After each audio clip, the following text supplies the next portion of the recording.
Okay, Laos has got personal income taxes collected monthly through progressive rates, and individuals who reside in Laos for at least 183 days are subject to tax on all income earned in Laos. And some people pronounce it Laos, some people pronounce it LAOS. I pronounce it Laos, so this is the way I pronounce it. So anyway, this country's in Southeast Asia. There are some advantages to this program. There are some disadvantages. You can make the decision based on the facts I'm going to give you here. And I'm going to give you actually my opinion at the end of this, so you can more or less go from there.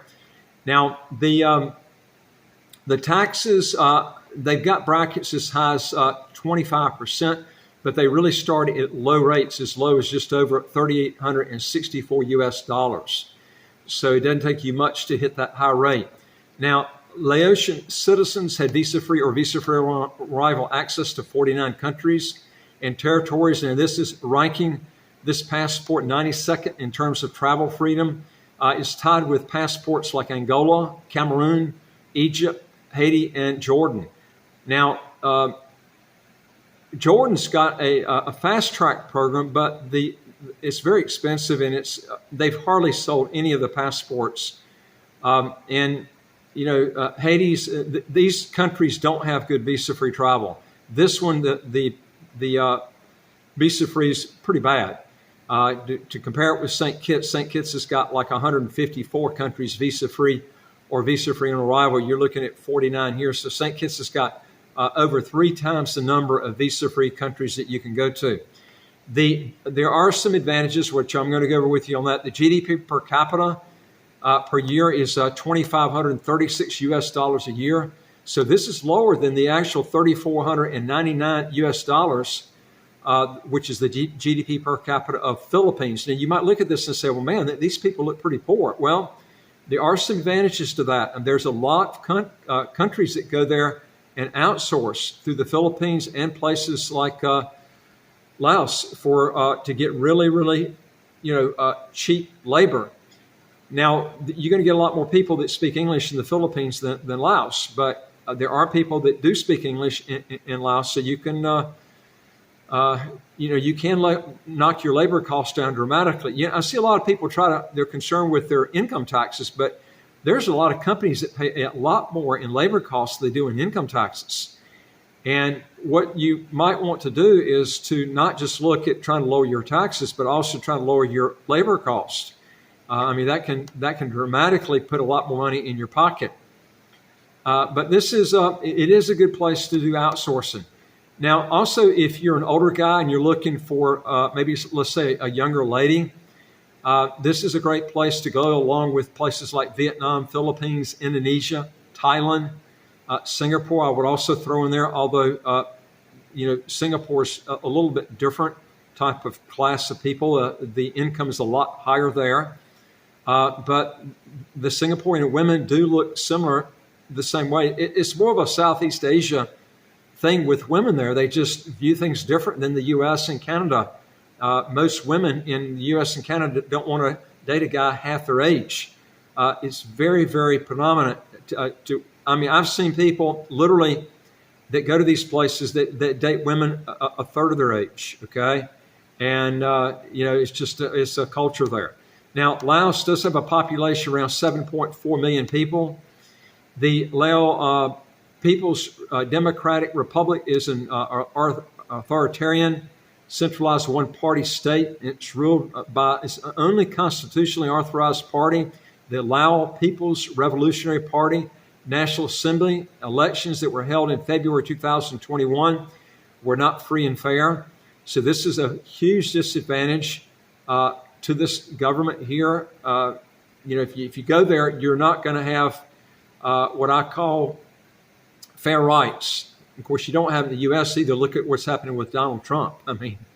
They're hitting him left and right for things that he shouldn't be charged for. But this country has it on an ongoing basis. But the ruling party selected all candidates, and voting was mandatory for all citizens, where they all voted. This is the type of stuff that you look at. And you got the same sort of problems in Dubai too, and I've told people this for years.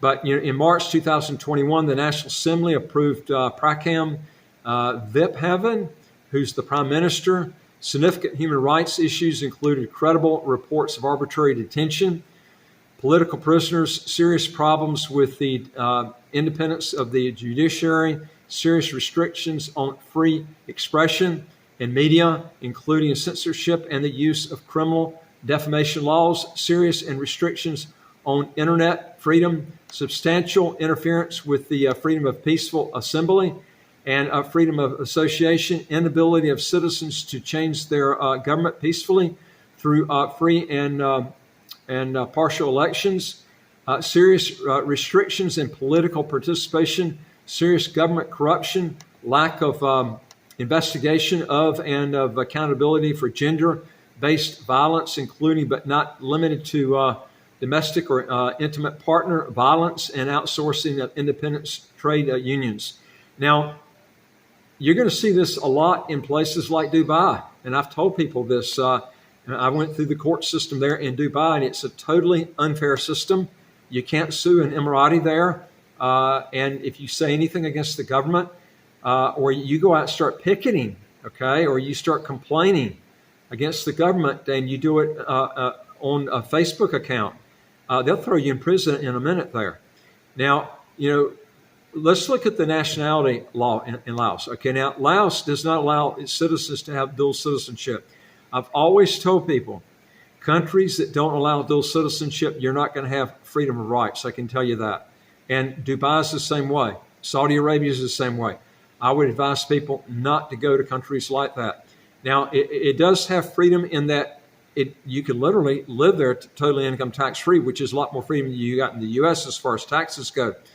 But if you get in a legal situation with the government, you're not going to have.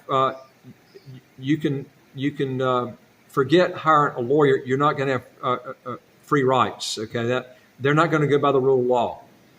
Now, under Laos law, Laos citizens who have been outside of Laos for extended periods.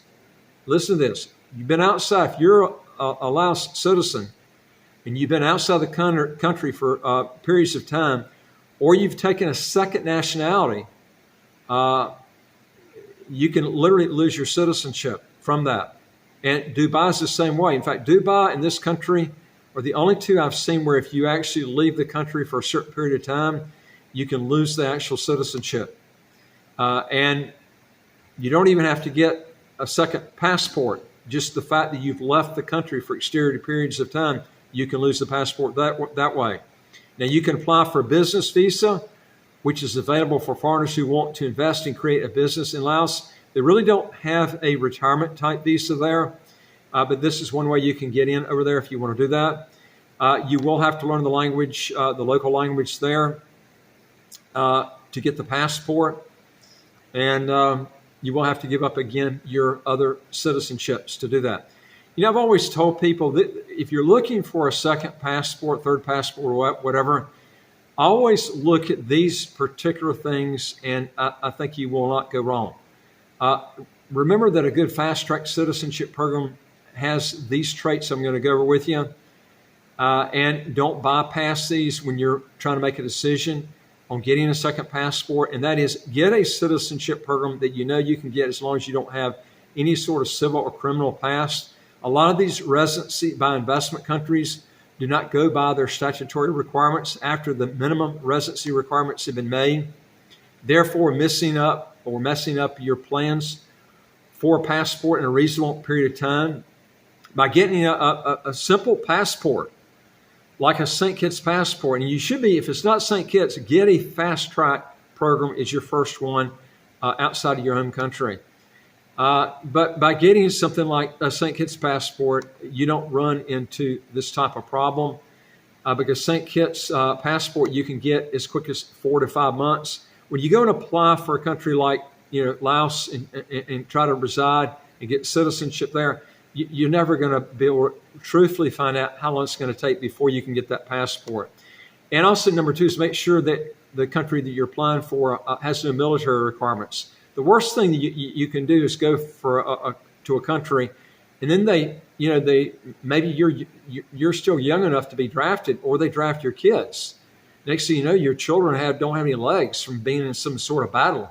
That's the last thing you want to do. And number 3 is make sure that the tax system that's in place for that country either has a territorial tax system or has a pure tax haven, and doesn't have a tax on worldwide income, and preferably no income tax even locally. That's the best way to go, where it's a pure tax haven.